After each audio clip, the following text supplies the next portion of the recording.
안녕하십니까. 솔루션의 이동입니다. 자, 오늘은 명지대학교 편입니다. 2022학년도 전형 소개를 하고 있는데 새거만 소개하는 게 아니라 작년 입결이 어쩐지 좀 살펴보는 영상이 되겠습니다. 그래서 명지대학교 하면 어느 정도 라인업이냐 하면 우리가 광명상가라고 부르죠. 그래서 우리가 야, 너 대학 어느 정도까지 생각해? 그러면 야, 그래도 서울에 있는 학교를 가야 되지 않겠어? 우리 흔히 얘기하는 인서울이라는 단어가 있지요. 물론 명지대 아래로도 서울에 있는 학교가 되게 많습니다만 명지대, 상명대 요 라인 정도가 우리 마음속에서 야, 나 서울로 대학을 갔어! 라고 하는 경계쯤 되지 않을까라는 생각을 조심스럽게 한번 얘기해 봅니다. 명지대 우여곡절이 많죠. 막 용인으로 내려갈 뻔 하다가 막 어찌어찌 대학 공부를 막 이사까지 하고 했으나 결국은 서울에 이제 본캠이 있는 학교가 되었고, 이 학교의 특징은 뭐니 해도 무엇보다도 온리원 인서울입니다. 이게 가장 커다란 특징이다 라고 생각하시면 됩니다.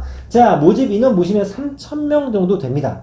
전형에서 바뀐 부분을 좀 설명을 드릴 텐데, 빨간색 한번 보시죠. 정시가 28.1%에 32.7% 살짝 늘었습니다.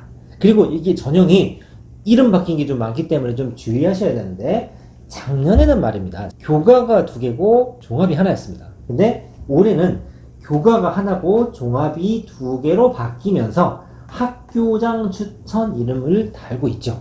쉽게 말해서 교과 2개가 합쳐지면서 인원이 조금 줄었고, 그 다음에 종합은 하나였는데 2개로 늘으면 인원이 살짝 는 것처럼 보이지만 실제로는 수시가 좀 줄었고 정시가 살짝 늘었다라고 보시면 될 것 같습니다. 그래서 명지대학교의 가장 커다란 특징은 인서울 얘기도 말씀드렸습니다만 거기에 더불어서 수시에서 수능 최저를 보지 않습니다. 그러니까 어떻게 딱 하냐면 수시는 수능 빼고 나머지만 보는 거고 정시는 수능만 보는 겁니다. 그리고 여러 가지 전형들이 심플하게 바뀌었습니다. 자소서 이런 게 좀 빠졌기 때문에 어떻게 생각하시면 되냐면, 수시는 학생부 입력하고 클릭하면 끝! 난 기다리면 됨. 물론 면접 전형이 조금 있습니다만 올해 신설되는 거 설명할 겁니다. 그리고 정시 같은 경우는 수능만 잘 보면 끝! 이렇게 딱 구분이 된다 이 말입니다. 자, 정리하면 이렇습니다. 교과 추천 전형이 신설화됐습니다. 그러니까 작년 교과 전형이라고 보시면 됩니다. 교과 성적 전형이 폐지됐습니다. 요게 이 녀석으로 바뀌었다는 얘기죠. 종합 서류 전형이 신설됐습니다. 서류 전형이라는 얘기는 무엇이냐? 면접형이라고 하면 보통 한 3배수, 4배수를 뽑아서 야, 너무 많으니까 서류를 일차를 털어. 그리고 얼굴 한번 보고 최종 낙점을 하겠다. 뭐 이런 식의 종합 전형 설계죠. 그런데 서류 전형 신설 이건 무슨 얘기냐? 종합은 종합인데 무슨 면접은 봐. 야, 네 학생부만 봐도 내가 충분히 널 파악할 수 있어. 일단 지원하면 학생 부분으로 온리원 끝! 요런 전형입니다. 그래서 그냥 종합 전형에서도 자기소개서가 좀 폐지됐고, 방금 말씀드렸습니다만 정시에서 139명 정도 인원이 살짝 추가됐다. 이 정도. 빨간색, 명지대 가장 커다란 특징이죠. 모든 수시 전형에서 수능 체제를 보지 않는다. 그러면 어떤 효과가 있다? 그쵸. 상당한 내신 상승 버프가 있다. 조금 이따 말씀드리겠습니다만 여기에 아주 작은 꼼수가 하나 추가가 되면서 작년 입결이 굉장히 좋아졌는데 설명드리도록 하겠습니다.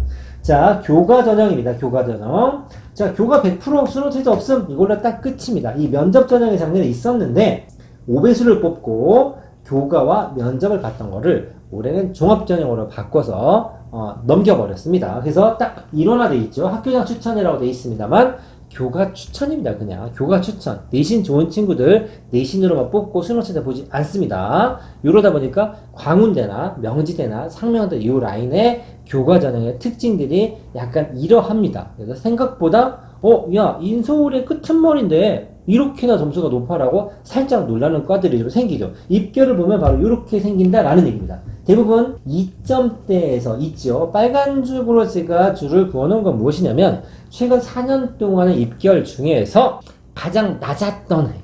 즉 보면은 2020년도에 좀 빨간 줄이 많이 그어져 있죠. 즉 예를 들면 이렇다는 얘기입니다. 디지털 미디어 학과 같은 경우는 보시면 알겠지만 2018학년도에 2.2, 2019학년도에 1.8, 2.35, 1.63 훅 올라갔죠. 그래서 재작년 2020학년도 성적이 즉 합격자의 평균 등급이 가장 낮았다라는 얘기입니다. 그런데 하나도 없죠. 2021학년도 작년에 입결이 떨어진 학교가 굉장히 많고 전국에 있는 거의 모든 학교의 입결이 떨어졌다 제가 말씀을 드렸는데 명지대는 봐보면 2021학년도에 떨어진 학교가 한 개도 없지요. 자, 이게 왜 그러냐 하면 그래프로 그러면 좀 더 눈에 잘 보입니다. 자, 보시면 알겠습니다만 몇몇 대표 학과들 하나, 둘, 셋, 넷, 다섯 개니까 한 14개 정도의 과들에 최근 4년치의 평균 등급을 매겨봤는데 전체적으로 뭐 약간 상승 곡선 이런 게 아니라 여기만 좀 보시면 됩니다. 거의 대부분의 학과에서 2020학년도에서 2021학년도로 너무 성적이 올랐죠. 이건 전부 다 합쳐놓은 거고 문과와 이과를 나누면 이러합니다. 이과는 한 개도 안 빼고 다 올라갔습니다. 자, 왜 그러냐? 좀 깜짝 놀랐습니다. 역시 인서울 버프를 받고 이제 이름값을 하나라고 생각을 했는데 약간의 함정이 있는 게 입결 발표, 즉 교과 전형의 교과를 반영하는 방식이 살짝 바뀌었습니다. 보통은 국수형 탐, 국수탐 뭐 이런 식으로 해서 4과목 정도의 전 과목 평균을 매깁니다. 나중에 여러분들 교과 쓰실 때 꼭 참고하셔야 됩니다. 올해 교과 전형 같은 경우는 문과지만 과탐을 보는 학교가 있고 이과지만 사탐을 보는 학교가 있습니다. 그러니까 올해 입시 전형 같은 경우는 작년과 또 다른 학교들이 있으니까 살펴야겠습니다만 오늘 명지대에서는 무엇이냐면 2020학년도는 전 과목을 다 때려 넣었습니다. 근데 작년에 뭐로 바뀌었냐면 잘 본 거 4개로 바뀌었죠. 즉 1학년 1, 2학기, 2학년 1, 2학기, 3학년 1학기에서 총 5학기의 성적, 즉 2년 반 동안 열심히 수업을 들었는데 그 중에 과목별로 평균적으로 5과목이 있겠지만 4과목씩만 반영하게 된다 이런 말입니다. 무슨 얘기냐? 바로 내가 혹시라도 한 학기 정도 성적을 털어버릴 수가 있죠. 자, 생각해보세요. 5학기를 다 잘하면 물론 좋겠지만 5학기를 전부 다 잘하면 명지대 안 가죠. 그죠? 그러니까 뭔가 좀 아쉬운 학기가 하나쯤 있을 확률이 높은데 그걸 빼주고 거기에다 수능 최저가 없기 때문에 상대적으로 입결이 올라간 것처럼 보일 수 있습니다. 꼭 잘 보셔야 됩니다. 물론 여러분들이 대부분 수작업으로 이걸 계산하지 않기 때문에 사이트 들어가면 명지대 식으로 내신 환산이 되어 있고 그런 서비스를 제공합니다만 그래도 내가 이 학교를 정한다라고 얘기하면 입학처 자료는 반드시 살펴볼 것이기 때문에 요 녀석들 데이터 꼭 살펴보셔야 됩니다. 자, 그 다음에 종합전형입니다. 특별히 많이 다른 건 없습니다. 근데 작년에는 3배수 뽑아서 면접형으로 봤다라는 게 올해는 명지인재 전형 요건 그대로 따라가고 서류형이 한번 생겼습니다. 서류형은 뭐냐면 그냥 일괄입니다.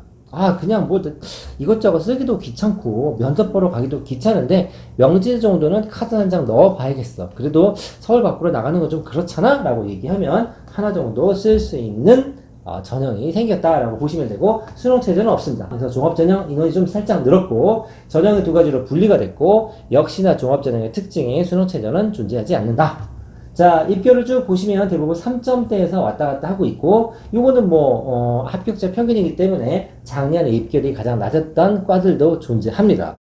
자, 그 다음에 정시입니다. 정시 일반 전형인데 작년까지는 그냥 국수 영탐에서 문과 이과를 다 합쳐서 같은 비율로 매겼는데 올해 또 문이과의 비율을 살짝 틀었습니다. 그리고 역시 요거 과탐의 가산점이고 수학은 가형을 지정하지 않습니다. 즉 우리 시쳇말로 나사공도 이렇게 부릅니다만 명지대 같은 경우는 굳이 미적분이나 기하를 하지 않더라도 전 과목을 잘 하지 않는다. 그리고 이과수학을 아직 잘 하지 않아도 우리 학교를 쓸 수 있게끔 전형을 좀 노멀하게 잘 맞춰놨죠. 그러니까 뭔가 흘리는 친구들을 좀 받을 수도 있고 전체적으로 스펙이 좋다기보다는 한두 개의 약점 정도는 우리가 커버링을 쳐줄게. 약간 이런 느낌의 전형이라 볼 수 있습니다. 전형 특징은 이렇게 되어 있습니다. 인문 자연이 가정치가 좀 분리가 되어 있다. 문과와 이과에서 좀 잘하는 과목이 다를 수 있기 때문에 분리한 거는 괜찮다고 봅니다만 과탐의 가중치를 부여한다. 과탐의 가중치를 부여한다는 얘기 뭡니까? 사탐 봐도 된다는 얘기죠. 과탐 보면 좀 더 봐줄게. 점수를 좀 더 쳐주겠지만 다른 과목 봐도 우리 학교 입학하는 데는 큰 무리 없다. 수학은 선택 과목 셋 중에 아무거나 봐도 되고 예전의 기준으로 얘기하면 가형이나 나가형이나 상관없다는 얘기고 열심히 하렴. 요 정도로 해석하시면 될 것 같습니다. 자, 입결 살피면 이렇게 되어 있습니다. 총점 1000점 만점으로 환산하죠. 실은 저는 이 데이터를 굉장히 안 좋아합니다. 자, 인문학부가 1000점 만점에 865.2를 맞으면 합격한다. 알 수가 없어요. 알 수가. 지네 학교 기준으로 전부 다 환산을 했기 때문에 비교 자체가 굉장히 불편합니다. 오차가 있더라도 우린 뭐가 편하다? 표준 점수도 별로다. 원점수까지 오픈하는 건 조금 너무 갭이 커지니까 보통 우리가 정시를 기준으로 잡을 때는 평균 100분위라는 지표가 굉장히 직관적이죠. 그런데 명지대는 그걸 거부한다. 우린 1000점만으로 마이웨이를 가겠다. 우리 학교 기준으로 점수를 매긴다는데 왜 딴지를 거느냐라는 거죠. 이런 식으로 입결을 발표하면 어떤 일이 생기냐면 이 학교의 입결을 정확하게 예측하기가 조금 불편하죠. 하지만 오늘은 명지대만 가지고 얘기를 하는 거기 때문에 이런 식의 자료를 만들어 볼 수 있겠습니다. 자, 과를 보시면 인문학부, 사회대, 경영대, 소프트, 전기전자, 화공, 신소재, 컴공이라고 나와 있는데 전체적으로 한 과도 빼놓지 않고 전부 다 떨어졌죠. 그러니까 정시 전형은 뭐 스카이도 말을 할 것도 없습니다. 서울대, 연고대도 다 떨어집니다. 근데 몇몇 과가 오른 과가 있고 대체적으로는 어떻게 보시면 되냐면 요런 거 파란색 보시면 좀 덜 떨어졌죠. 파란색 전기전자나 컴공입니다. 즉 기울기가 완만하다. 이과에서 요 라인을 지키고 있는 게 전자과, 그 다음에 컴퓨터, 소프트웨어 이런 경우가 보통 이런 식으로 현상 유지를 좀 하는 듯한 기울기를 가지고 있고, 좀 많이 떨어지는 거 회색 그래프를 보시면 경영대, 그 다음에 초록색 같은 경우는 화공, 신소재 같은 경우는 낙폭이 크죠. 우리 흔한 말로 기울기, 경사가 심한데 1년 사이에 입결이 좀 많이 떨어졌다라고 보시면 됩니다. 그래서 떨어졌냐 올랐냐라는 기준보다는 조금 떨어졌냐 많이 떨어졌냐라는 식으로 비교를 하시는 게 정시 입결을 살펴보는 데 훨씬 더 도움이 되실 것 같습니다. 자, 오늘 여기까지 명지대학교인데 가장 큰 특징은 뭐라고 그랬다? 서울에 있다. 서울에 있는 게 가장 큰 장점이다. 그리고 문이과를 좀 디테일하고 구분을 했으나 수능체제를 적용하지 않는 수시 시스템을 가지고 있고, 무엇보다도 정시를 지원할 때 이과 과목인 수학, 가형이나 과탐의 부담이 없는 학교다 정도 될 것 같습니다. 감사합니다.